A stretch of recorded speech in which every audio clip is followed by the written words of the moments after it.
The 3-episode rule is something that all old school anime fans know about. It's when you give an anime 3 episodes to reel you in. This gives the series a fair shot in seeing if it's worth continuing, because you don't really want to waste your time watching a 40-episode anime just to realize that it wasn't worth it. And the same friend who recommended the last 2 videos recommended this one, and I hate him for it. I don't even know the title off the top of my head, but I'm pretty sure it's like I reincarnated as the 7th Prince, and I'm really epic and cool. But it's really not. Episode 1 opens with a prologue, showing what we can assume is the main character's death. He's on the ground, vomiting, facing down a royal, a master of magic. The royal gives him the chance to get a free shot in, so he can display what a peasant's magic is really worth. Of course, his magic is about as strong as a passing fart. Because in this world, magic is everything. And a mage must possess lineage, talent, and diligence in order to become a master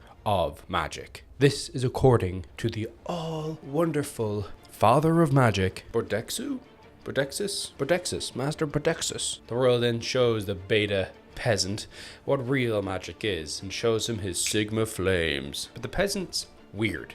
He loves it. He's showing some level of masochism because he just cannot believe that magic can be this powerful. Then he burns to a husk. No longer a living creature. He wakes up. He just wakes up. He's surrounded by young little girls, and he is young himself. He's a baby, but he's no ordinary baby. He's the 6th Prince, Lloyd, a royal. And even as a child, he shows off insane magic. Now, this opening isn't terrible at all. It's perfectly fine. It's honestly pretty good because it's unclear, but this kid might have just been born into the same world that he is from. Technically, it's not an isekai, but it is. However strong this opening might be, we weren't prepared for we weren't prepared for this. So after the opening, we open with this lovely panning shot of such delectable and delicious CGI. Holy crap. I don't think you could make something worse in Gary's mod if you tried. The lighting is great though. The lighting, it's perfectly fine. It's just the models and the rendering that is horrifically bad. And boy, do they linger on every CG element that they possibly can in this opening. And it pretty much always has a really, really jank element to it. Whether it's the whole ass castle, this carriage, this statue, or these buildings. Then this stall scene. Oh Christ, it's bad. Just look at the stall itself and the characters around it. And the wall behind the stall. Everything else in the background's blurred, just not this one wall that's like the closest wall. I understand why you might want not to blur it, but look how crap it looks. Blur it. Do yourself a favor and not embarrass yourself. They're really overusing the CGI, right? It's so far. It's produced by Tsugi Akata Animation Lab. Creators of such hits as Menji Kengen, 1874. Haven't heard of that one before, have you? And this, I could try to pronounce it, but I'm dyslexic and Irish, so it's not going to happen. Raitasu no Kyotetsu. But have you heard of them? Me neither. Just off the top of my head, they could really study like classic Naruto's use of CGI. In the background, it's not in the way. It makes for cinematic moments that can focus on the animation. This was 15 years ago from the creation of this anime. To be fair, sometimes the CGI isn't the worst thing in the world. It's stagnant and it stays there. This hallway, for example, perfectly fine. Until you look at this. These vases. This is how they did graphics in Persona 3. Persona 3 has better graphics than this anime that came out in 2022. And I'm not talking about Reloaded. Oh, I'm talking about PlayStation 2's Persona 3. Just look at the statues, dude. Oh, it sends me into a rage. Why is he so talented? He's reading at an incredibly young age. He has the use of amazing magic, and he acts like a grown-ass man. Not really, but you know, he can. But at least he doesn't drink the breast milk like a true gentleman. Okay, so I can't put it off anymore, even though it's only been 2 seconds that this character design's been on screen. But what the hell? Yes, for some reason, they made this kid zesty as hell. This child is the zestiest child on the goddamn planet. Just to clarify, it's a child. Why on God's green and beautiful earth would you draw him like this? Like, I've never seen wear overall short shorts. I didn't even know that overall short shorts existed. Bro's whole ass leg is just there. I don't even know if drawing a kid like this in Europe is this a crime? But this is the same reincarnated kid that got absolutely roasted. Worse. All our little hero likes to do is read, but he's forced to fight hot maids to hone his own blade and his athletic prowess. But if you thought it wasn't going to get zestier, oh, don't worry, because the location that they decide to do their exposition dump is within the female bathhouse. And praise be that, well, they have no nipples.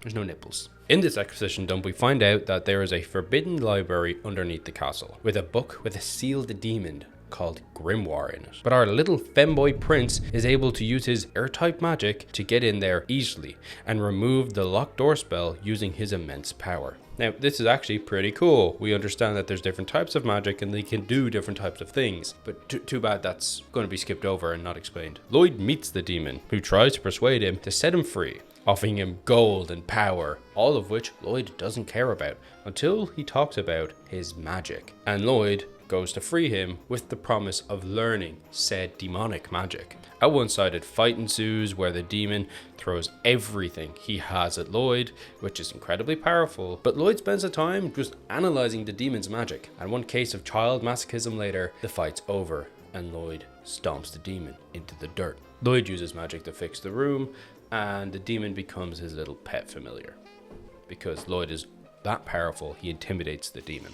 And that's where the first episode ends. Now, I gotta say right off the bat, I have to give props where it's due. Episode narratively isn't that bad. It's not that bad at all. We basically got the origin story to Jack and Dexter. We've got our homie, we got his pet, they're on their adventure now. It's pretty cool. We also have this realm of magic where a few things were explained, but not too much to give too much away. But it's intriguing enough to maybe keep you going. Good thing I'm keeping on going, because I would have dropped this as soon as I saw the design for that kid. The next episode introduced Albert, Lloyd's older brother. They're in the shooting range and he's shooting off all the targets. Albert is really good at shooting those targets, brother, but obviously Lloyd is better. He doesn't want his brother to be showing up because he doesn't want people to know how strong his magic actually is. If the kingdom knew how powerful Lloyd was, they might want him to become king or at least get involved in politics, which would rather interfere with Lloyd's main goal of the series to learn everything about magic. The kid is Orochimaru. After his other brother is satisfied with his win and moves on with the crowd of people that follow him along, Lloyd is left alone. And Lloyd takes that opportunity in the shooting range to practice his magic, his demon magic that he is going to use with Grimoire, or Grim for short. By fusing Grim with his right hand, he can have two mouths, using which he can use many incantations to cast stronger magic. Essentially, from my understanding, incantations are sort of like hand signs in Naruto. The more complicated they are, the more strong the spell. Lloyd somehow can talk in serpent tongue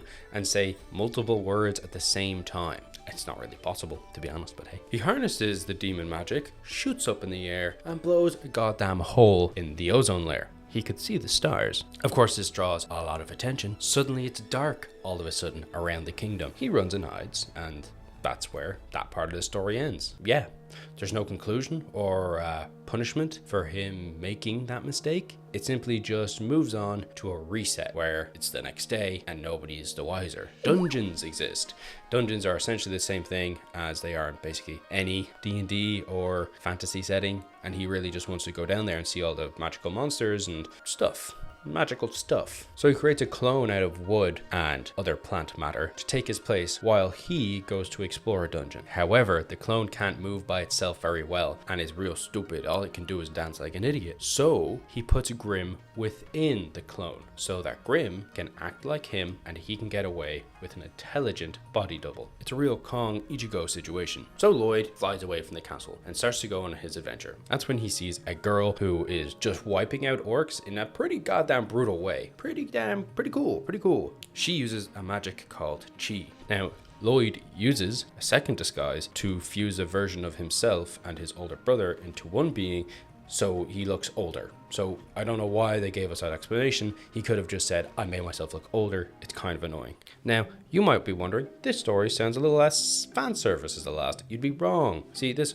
woman immediately falls in love with Lloyd, a child in an adult body who is previously an adult, so that kind of makes him just an adult, but he's still a child. It's a weird thing, it's a weird situation that I really don't wish to be thinking about. But essentially she falls in love and vows to marry him one day. In her head, of course, not to him, but that's her goal. Yet another vapid woman who just wants to marry someone in anime. Christ, can we get some good characterization here? Her name is Toyo, and she says that she'll teach him everything he wants to know about chi after they do the dungeon. She carries the dungeon, she fights everything with her karate and chi, and honestly she kicks ass. She go through the entire dungeon while Lloyd is picking up rocks and looking at crap ass loot because he's just fascinated by the whole situation of the dungeon. Then they get to the loot chest at the end, which apparently has a boss, which we don't really get to see because they one-shot it. They go to open the chest and it's booby trapped. Lloyd is the only one who's capable of noticing that there was a trap there, pushes her out of the way and saves the day. However, a lich appears. A lich is a very powerful monster, according to Tao, so she pushes Lloyd back to the beginning of the dungeon